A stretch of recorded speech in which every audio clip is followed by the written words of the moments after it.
সিরাজগঞ্জ সরকারি কলেজ একসময় জেলার সর্ববৃহৎ বিদ্যাপীঠ হিসেবে গৌরবময় অবস্থান ধরে রেখেছিল এই প্রতিষ্ঠান।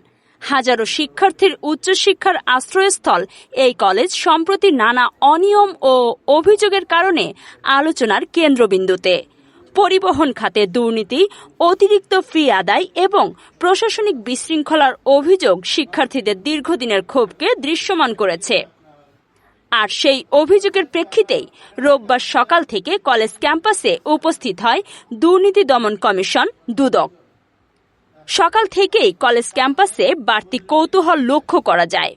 দুদক সমন্বিত জেলা কার্যালয় পাবনা থেকে আসা প্রতিনিধি দল কলেজে প্রবেশ করে সরাসরি অধ্যক্ষ প্রফেসর মোহাম্মদ আমিনুল ইসলামের দপ্তরে যায়। এরপর তারা পর্যায়ক্রমে কলেজের বিভিন্ন শাখার নথিপত্র পরীক্ষা নিরীক্ষা শুরু করে। বিশেষ করে পরিবহন খাতের হিসাব, ফি আদায়ের রেকর্ড এবং প্রশাসনিক নথি খুঁটিয়ে দেখা হয়।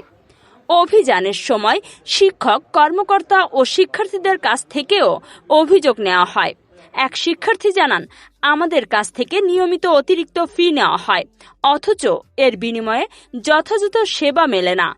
আরেকজন বলেন, পরিবহন খাতে দুর্নীতি এতটাই প্রকট যে অনেক সময় নিয়ম মেনেও সুবিধা পাওয়া যায় না।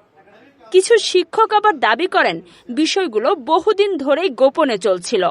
তবে দুদকের অভিযানে এখন আশার আলো দেখা যাচ্ছে। দুদক কর্মকর্তা জানিয়েছেন, সব অভিযোগ যাচাই বাছাই শেষে প্রয়োজনীয় আইনগত ব্যবস্থা নেওয়া হবে। তাদের উপস্থিতি শিক্ষার্থী ও অভিভাবকদের মাঝে স্বস্তি ফিরিয়েছে। শিক্ষার্থীদের মতে, এই তদন্তই হতে পারে কলেজ প্রশাসনের অনিয়ম বন্ধের মোড় ঘোরানোর মুহূর্ত। দীর্ঘদিন ধরে জটিলতার কারণে শিক্ষার পরিবেশ ক্ষতিগ্রস্ত হয়েছে। তারা আশা করছেন, দুদকের কার্যক্রম শেষে কলেজ আবারও তার সুনাম ফিরে পাবে। জলিলুর রহমান জনি এর তথ্যচিত্রে কাজী সাইমা, চ্যানেল 21, সিরাজগঞ্জ।